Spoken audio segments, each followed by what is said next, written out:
Clément est en pleine forme. C'est un petit garçon plein de vie, bien têtu comme sa maman. Il a eu 5 ans, donc au niveau intellectuel ou physique, il n'a aucun retard pour le moment. Dans mon cas, j'ai accouché à 7 mois de grossesse, donc Clément est resté 2 mois à l'hôpital. Il faut diviser l'hospitalisation en deux, puisqu'il a fait 1 mois de réanimation, soins intensifs, et 1 mois de néonatologie. Le côté réanimation, soins intensifs, c'est vraiment sa vie peut être en danger à tout moment.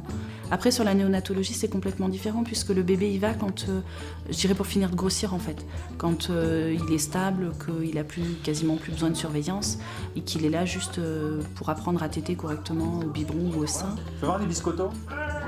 Quand on attaque l'hospitalisation, c'est le branle-bas de combat à la maison en fait. Par chance, nous on n'avait pas d'autres enfants, donc on s'est entièrement consacré à nos visites à l'hôpital. Donc mon mari, lui, partait au boulot le matin. Il essayait de faire sa journée comme il pouvait et de finir le plus tôt possible pour pouvoir me rejoindre après à l'hôpital. Moi, je dormais le matin un petit peu et à partir de 11h, je partais à l'hôpital jusqu'à peu près 18h.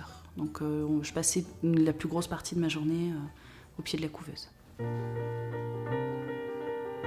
La première fois que je l'ai vu, ça a été extrêmement dur pour moi de me rendre compte que j'arrivais pas à le reconnaître comme étant mon fils. Il s'est rien passé en fait, pas vraiment de sentiments, juste un bébé dans une boîte.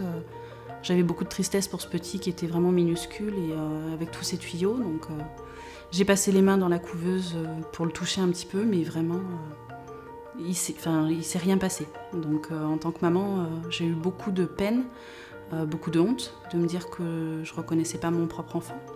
Et en même temps, je voulais pas m'attacher à ce petit bout qui était susceptible de pas vivre en fait. Quand on rentre pour la première fois en réanimation néonatale, on n'est pas vraiment prêt.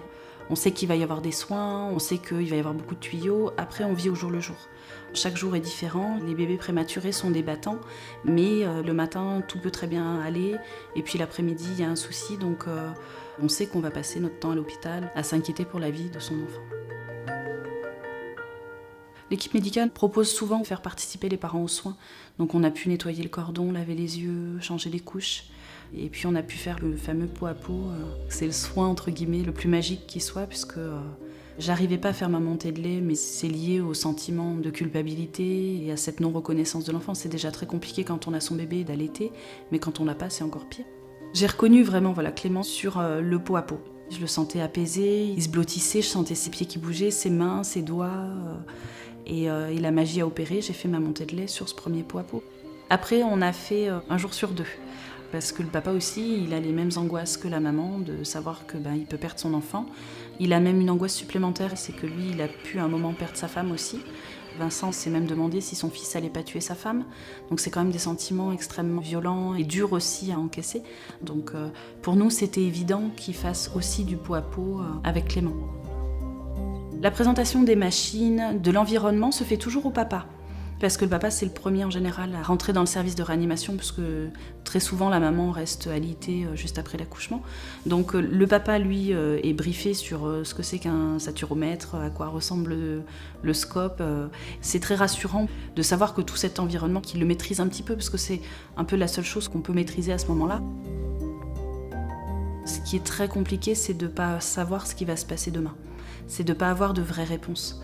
C'est de pousser la porte du service et de se dire comment ça s'est passé aujourd'hui. Est-ce que tout va bien ? Ça, c'est compliqué. Ça, et de rentrer chez soi, d'avoir la chambre de son bébé qui est prête, mais vide. J'ai fait le choix de ne pas aller voir de psychologue pendant l'hospitalisation de Clément. Avec le recul, je le regrette. Je pense que c'est extrêmement important d'aller discuter avec des professionnels qui peuvent comprendre ce qu'on ressent, ou en tout cas qui peuvent écouter. Ce qu'on a à dire, ça fait du bien. C'est important de ne pas s'isoler et de ne pas rester seul parce que ça génère une angoisse supplémentaire à toutes les angoisses qu'on peut avoir durant l'hospitalisation.